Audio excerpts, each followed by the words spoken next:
Waliotawala katika kipindi hiki katika ajali, katika matibabu haya ambayo tumeyatoa, wengi ni kwa sababu ya ajali.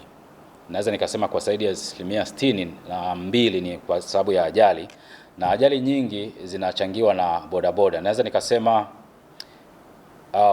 ukifuatilia wengi kwa asilimia kama 43 wanakuwa ni bodaboda, lakini kinachotokea unakuta na wale wengine ambao hawakupata ajali kwa sababu ya bodaboda, na wenyewe pia wanaweza wakawa, inawezekana chanzo ni bodaboda. Nilikuwa nakwepa bodaboda, au nilikuwa natembea barabarani nikagongwa na bodaboda, au nilikuwa nakwepa bodaboda nikaingia nikagongwa na gari. Kwa hiyo unakuta kuna uhusiano kwa sababu bodaboda zinapita njia za kawaida, lakini pia zinapita kwenye njia za watembea kwa miguu na zinaletea watu wengi kupata ajali kwa namna mbalimbali ambazo hazina uhusiano moja kwa moja na bodaboda wakati mwingine. Kwa hiyo ukija kuangalia overall, wengi zaidi ya 60 na kitu ni kwa sababu ya bodaboda. Wachache walidondoka kwenye miti, wachache labda waliumia kwa kitu, kudondoka na kitu kizito, vitu kama hivyo. Kwa idadi ya wagonjwa ambao wamekuwa wakihudumiwa mwaka huu ni idadi kubwa, na pamoja na kwamba ni idadi kubwa, lakini taasisi imeweza kuhakikisha kwamba huduma zote zimewafikia wananchi kwa wakati na bila kuchelewa na kwa ubora.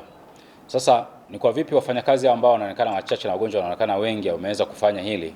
Huu ni mpango ambao tumejiwekea katika taasisi, jinsi ya kuweza kuhakikisha majukumu haya yanatendeka na jinsi ambavyo tumegawana majukumu katika kuyatekeleza.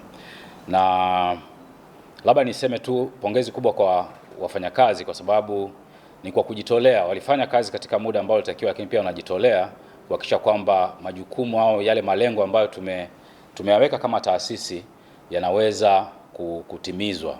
Na kama ulivyosema vizuri, wagonjwa ni wengi. Kwa hiyo tunafahamu kwamba muda wa kufanya kazi ni saa fulani mpaka saa fulani, lakini tunapokuwa na mzigo mkubwa, basi tunakaa na kupanga jinsi ya kuweza kuhakikisha kwamba mzigo huo tumeweza kumaliza kwa wakati, na kuhakikisha kwamba na wafanyakazi nao wameweza kupata zile stahiki zao ambazo zinatakiwa kupatikana kwa kazi ya zile ambao wameifanya. The Bantu.